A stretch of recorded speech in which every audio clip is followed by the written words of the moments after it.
Good evening to all of you, faithful viewers of Equinoxe television. It's 6 p.m. by Studio Clock and it's time for the news in the English language. Thank you so much for joining us tonight, our major starries viewers, as the talk of war on which structure should be in charge of scanning containers at the port continues. The Industrialist Trade Union reacts. Industry camp worries that in all this public conflict exhibited by top government officials, the common man might at the end of it all pay the price. The industrialists complain that double scanning at the port must directly or indirectly affect the running of enterprises and subsequently the prices of finished products in the market. Details of their most recent outing in this news edition. And a young man of about 22 dies while in detention at the NKOM prison here in Douala. Hara, who hailed from the far north region of the country, was arrested in October, that was last year. He fell ill while in prison, was transported to Lakentini, where he was declared dead. We will discuss more on that in the second part of the news. Viewers, those are our lead stories. Details and more when we come back.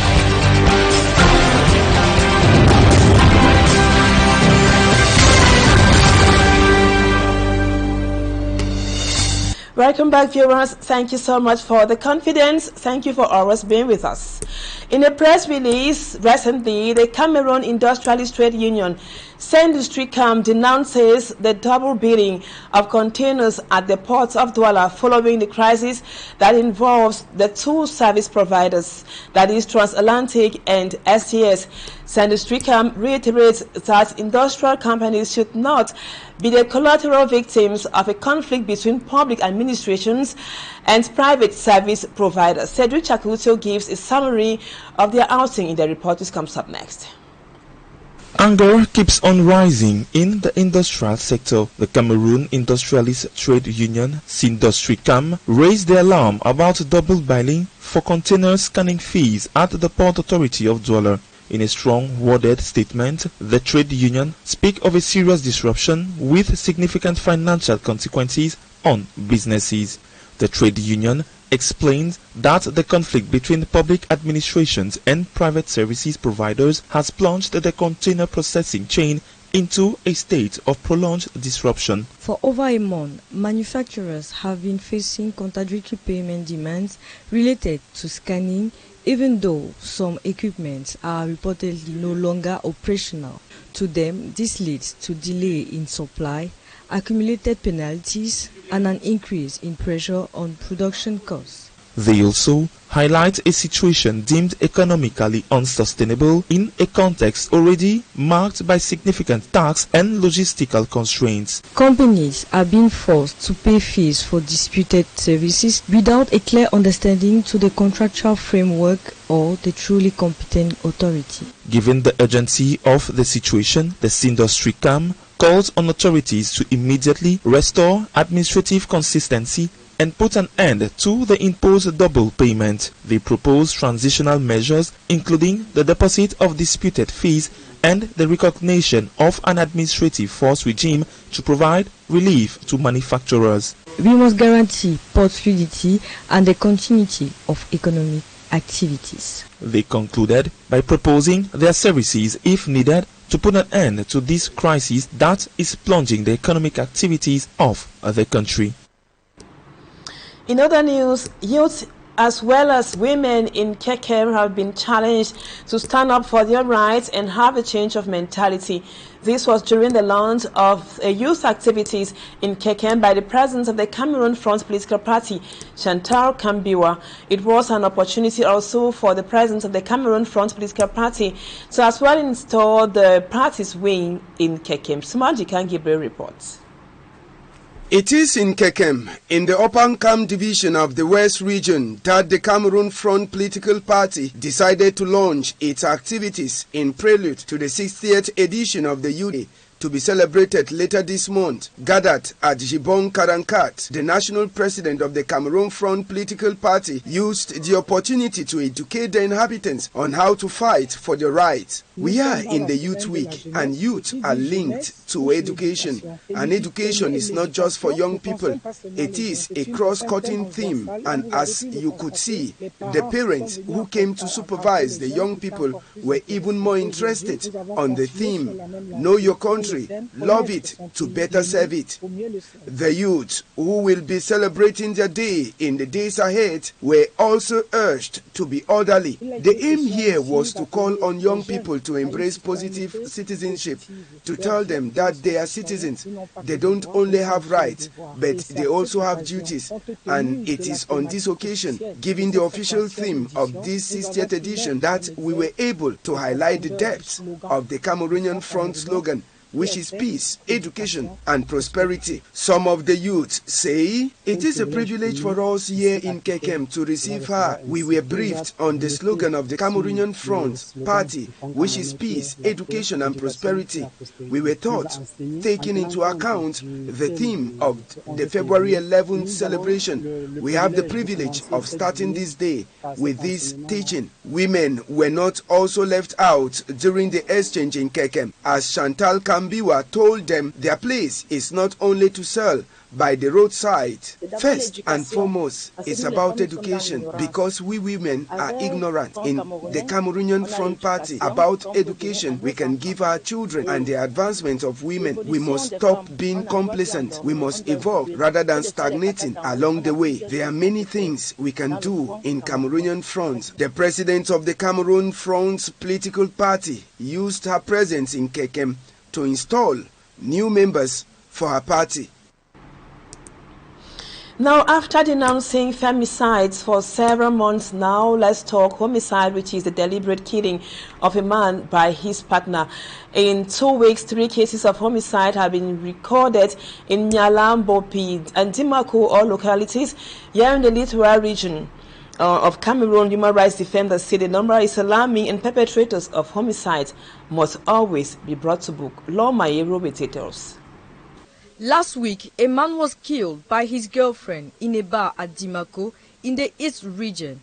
A week later, a man at École Normale in Bertois died while fighting with his companion. Few days ago in Douala, a man was tragically stabbed by his wife after a heavy dispute. This situation comes in as the fight against violence is becoming preeminent in Cameroon. This act of violence is strongly condemned by feminists. Les auteurs féminins We observe this heavy violent situation in result of an unhealthy society. We notice since the beginning of this homicide, and we have been told that most of these acts are committed by drug consumers. est aujourd'hui délaissée à elle-même.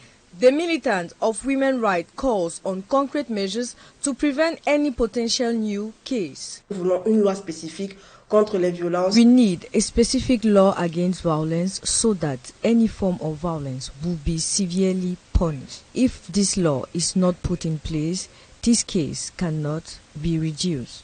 Que ce soit des hommes ou des femmes, même si on sait aujourd'hui que c'est. In 2026, 3 cases of homicide has been registered in Nyala, Bopi and Dimako, a statistic that will not increase if concrete measures are taken to prevent them. Now let's talk something else. Urban disorder is one of the major problems faced by Cameroon's major towns and cities. The country's 2 main cities, the political capital Yaoundé and the economic hub Douala, are plagued by this problem. One of the causes is the presence of auto mechanic workshops along the roads. Babila Jonathan has more. From Kanyabasi through Bepanda Kasmando, the streets of Aqua, Bonaberi and other parts of Cameroon's economic capital Douala, auto mechanic workshops have invaded the pedestrian path and sections of the roads. Most of the auto mechanic technicians repairing vehicles on the roadside are young people. They justify the illegal occupation of public space with financial constraints. Tu vas créer le garage, tu vas payer les impôts, il n'y a pas les moyens, il n'y a pas le travail, tu vas payer les impôts avec quoi? We do not have the money to rent a workshop and to pay taxes. On n'a pas beaucoup de fonds pour créer le garage. However, they still pay some money to municipal authorities for the temporary occupation of the public space, an occupation that has become permanent. If a vehicle comes, like my customer, before the vehicle parks in, there is a duration fee of 500. Those people who work at the mairie, they'll come and park it. Then at the end of the day, when the customer is paying, 500 will be included to the money that they had to pay us, and that money goes to the mairie. Quand ces garages sont installés, Civil society leader Amang Noe blames council authorities for, according to him, orchestrating the disorder by collecting money for illegal activities. Let's now come back to politics. The Union for Change Cameroon has said it will not participate in the 2026 twin election organized by a regime that, according to them, stole the presidential election victory of Issa Chiruma Bakari, who is now in exile.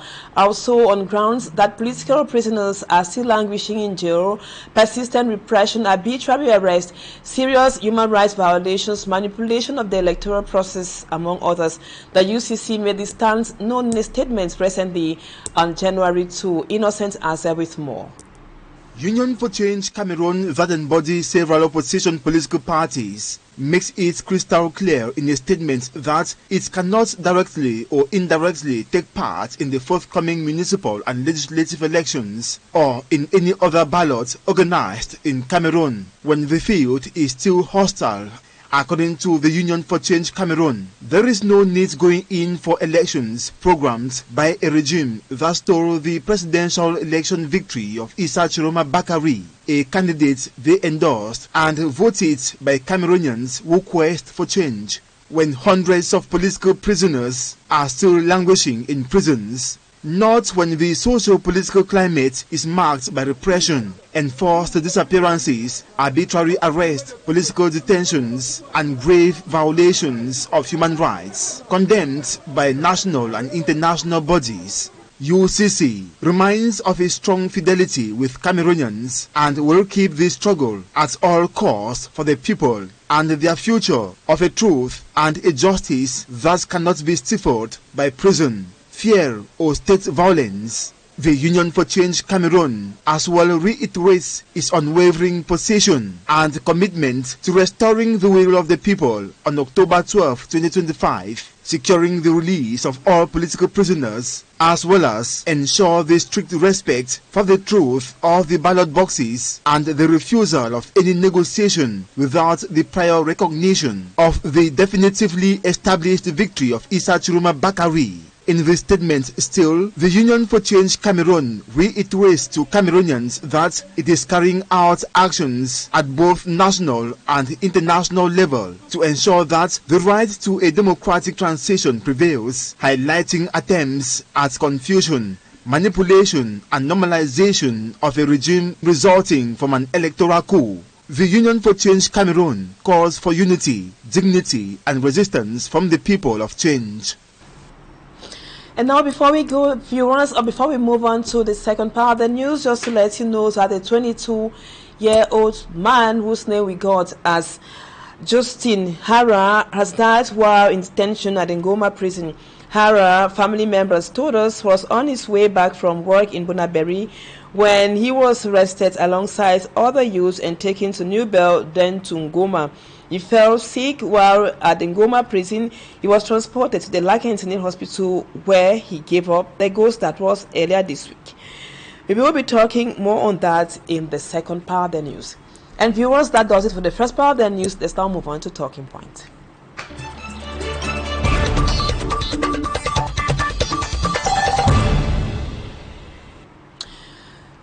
Welcome back, viewers. Thank you so much for being with us on the second part of the news. Talking Points, we'll be talking about the death of Hara at the Lakentinil hospital after he fell seriously sick with swollen legs and face. Our guest tonight is Barrister Alice Kam. Thank you so much, Barrister, for accepting to be our guest tonight. Now, tell us, you visited the Ngoma prison. that was recently. Can you tell us more about your observation? What did you observe when you visited the prison recently? Yes, I had the opportunity to visit Goma's prison last week, something like that. And not because I never visited Cameroonian prison. I know Nubel very well. I know Kondengi very well, and many others out of Douala. I saw Goma is a nice place because it is a new place. But can you imagine that there is no water in Goma?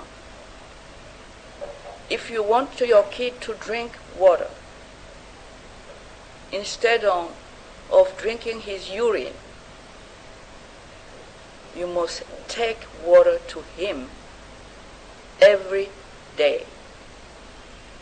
There is no water in this neighborhood.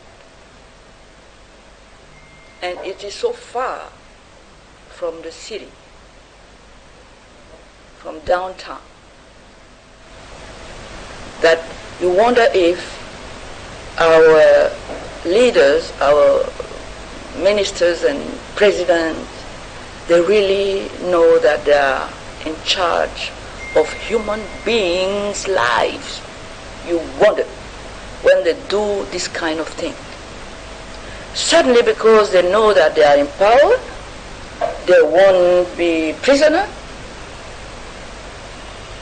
But this takes me to think that they are blind, because many among them are already in Kondengi for many reasons.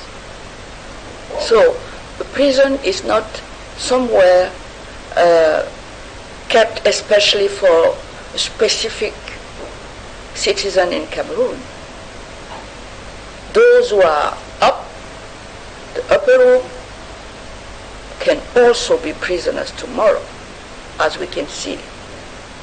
So when you build a prison, you must not say, oh, they are no longer citizens, they are no longer human beings, human rights is not for them, and so on. You must never say that. If you are only, very small, attentive to see what is happening around you. Maybe not to you today, but can happen to you tomorrow, because people who were at the place you are now are already in Kondengi or in Nubel or in Goma. They never think like that. And this is what is my concern, deep concern today. I'm very angry about our leaders who think that they are here to get served by our money, by our services, and that they are kings or emperors, that we are eternally their servant. I'm very angry about that. Because if you see Goma, Goma is a lost place out of the city. It took me 2 hours to get there. I think if I go to Edea, I will arrive before someone will go into Goma. And you have no water. They used to say that water is life. L'eau c'est la vie. It is not only me who think that this is true. But if this is true, why are you putting a prison somewhere you didn't put the water to people to live, to breathe, to drink? Why? Is somebody in this Cameroon who can give me the answer? The correct answer I can accept? I don't think. Thank you for those observations you made there, Barrister. Now we continue talking about the death of Hara Justin, who was arrested in Bonaberi and taken to Nubel, then to Ngoma. He fell sick and was transported to the hospital like it's supposed to be done. Unfortunately, he gave up the ghost at the Lakentini hospital. Now, Barrister, how does that sort of news hit you as a human rights defender? You know, on February 11, someone will have a speech to us, to the young people of Cameroon. He will tell them, vous êtes le fer de lance. What does it mean? If he saw what I saw in Goma when I visited, he will never have this kind of speech. It won't work anymore. We don't have ears to hear this anymore, because it is a lie, a very big lie. They don't care about people they are putting in jail. They don't, really don't care. And this is the moment to me to call upon the president, who is the father of the nation, to say, can you imagine your daughter Brenda, my lovely Brenda, put somewhere where she cannot reach water? She cannot. These people I saw in Goma are not judged yet. They are just waiting to get the judgment. So they are innocent. But they are already punished. They can already be punished to death because they are dying. They are already dying. Who will be the responsible of this? Who? Nobody? Don't say that. Cameroon still have mothers, sisters, who care about people, about children. They carry it in their belly. They still have this kind of woman in this country. What can I say to Mr. President today? He's so far from us. He's so far from Goma. He will never go and see. But I'm sure that if he sees, he will do something, because he still have a small place for humanity in him. I think so. But he will never come. This is why I'm lending my voice to tell him that, President, please, before we separate, because I'm old, I'm an old lady now, I don't know how long I still have to be a Cameroonian. Please, try to ask us sometimes, from times to times, what is going on in your country, in our country, in our neighborhood, in your fellow Cameroonian citizen. I think you will see. You will see things like me, and because you are the one who is in charge of arranging this thing, you will do something. And you have to. You are running for your 50s in power. 50, 50. Please, just stop a minute. Just ask yourself, hey, what I'm leaving to these people who kept me in power for 50 years, giving me all, more than all I needed, to me, to my kids. Yeah, you have kids.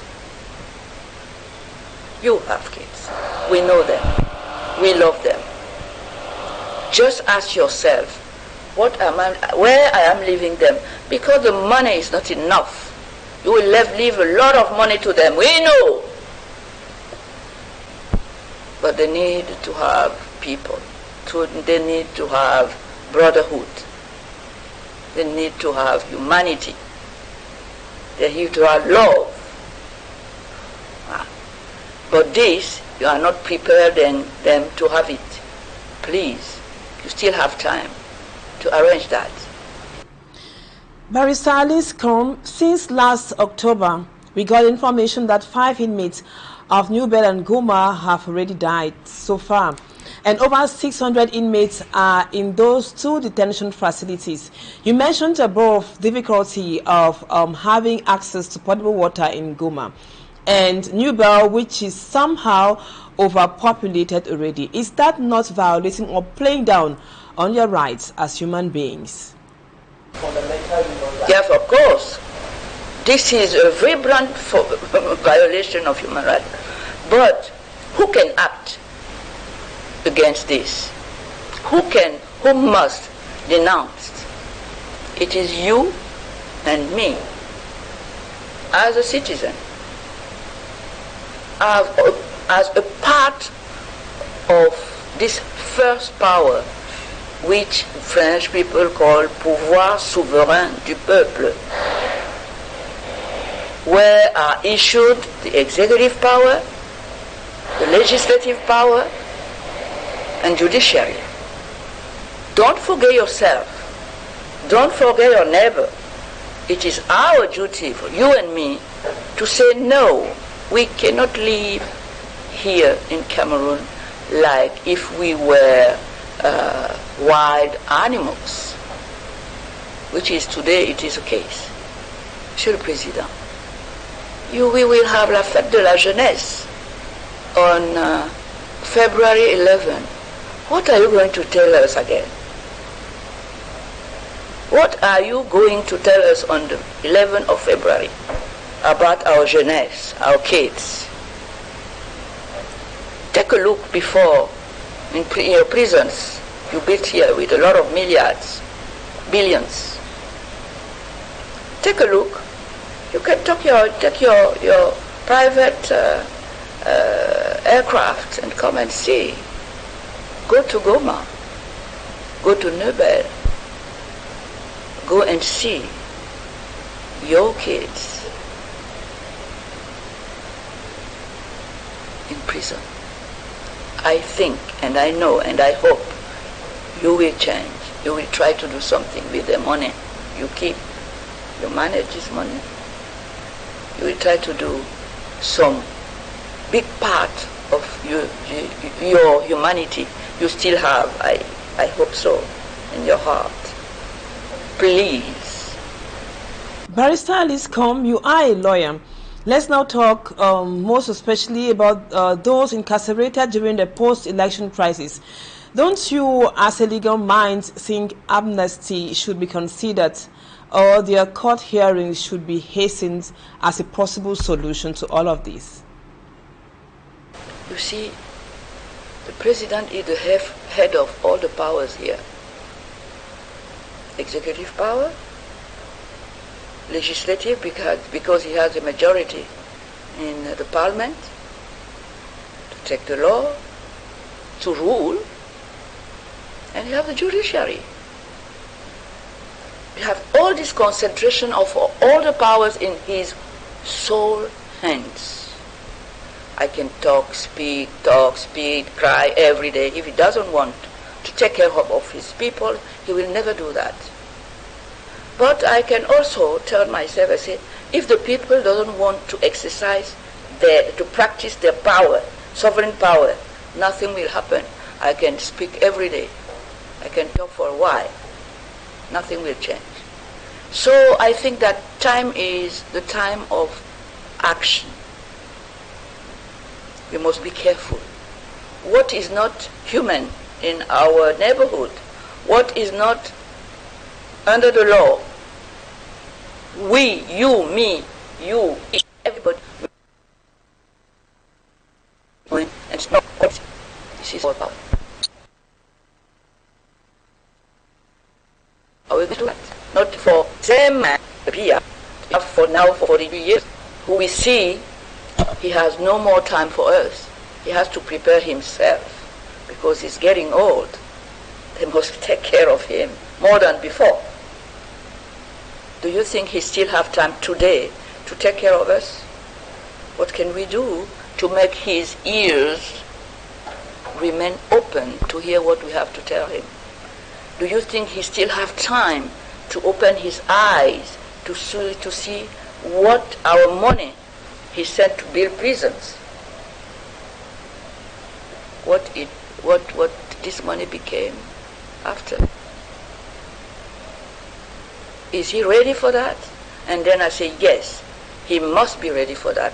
But because he must be ready for that, we must push him to be ready for that. We must exercise our power on him because we are the one who are supposed to have elected him as our big manager, our president, to take care of us. Thank you, Mom. Thank you, Barrister Alice Com, for accepting to be our guest tonight on the news. Merci beaucoup. J'ai une pensée spéciale pour ces personnes que j'ai vues en prison. And viewers, that was what we put together for you on the news. Thank you so much for being with us.